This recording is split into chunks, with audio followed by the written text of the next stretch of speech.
Welcome to this week's show. This week we're diving back into the woods for a crash course on camouflage. Now we got a lot to cover this week, so let's just get right into it, shall we? Now realistically speaking, there's only two different types of camouflage in the world, and right now I'm wearing one of them. This is an aggressive type camouflage. Now your aggressive camos are going to be the ones that are kind of blobby like this. Yeah. The idea is that you can blend into more environments while you're wearing something that's kind of blotchy like this. Now the advantage to doing that is that you can go from environment to environment to environment and not have to really change clothing.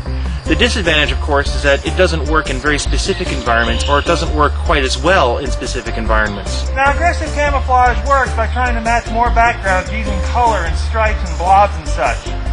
How effective is it in any given background? Well, you tell me, huh?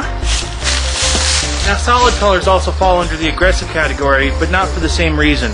Again, it's just trying to match colors to your background. Now that's the first kind of camouflage. Let's take a look at the second. Yeah, I do have a lot of camo. Why do you ask?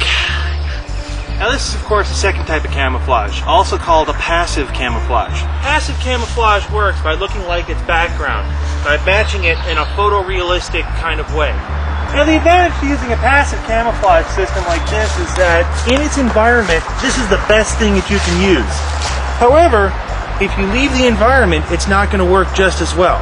For example, advantage is best on leafy terrain.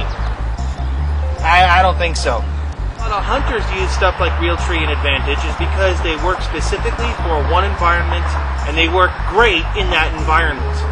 This is the best thing when you're in the right place at the right time. I'm a tree. I'm a tree. Really, I'm a tree. You're not buying this, are you? Can have camouflage jerseys made for you, or you can still find them on eBay if you look hard enough. Now the advantage to wearing a jersey is it's a little more light, a little more airy, the cut's a little different, you can move around in it a little bit more. Now this works in the same way that aggressive camouflage works, but the disadvantage is if you're playing in the woods, these things can get shredded up in the woods if you're not careful. Now of course you can also get specialty camouflage, like this they call urban. I have never in my life seen urban terrain that looks even remotely like this. Personally, I think that you use this to hide with panda bears. Don't tell anybody, but I've been saving this one to hide in Wisconsin. Now, of course, all this being said about camouflage, if you want something that you can go from the woods to the arena or whatever with, stick to the basics. You can't go wrong with black. I mean, this is like my favorite paintball playing jersey. Well, I gotta go. Catch you guys next week.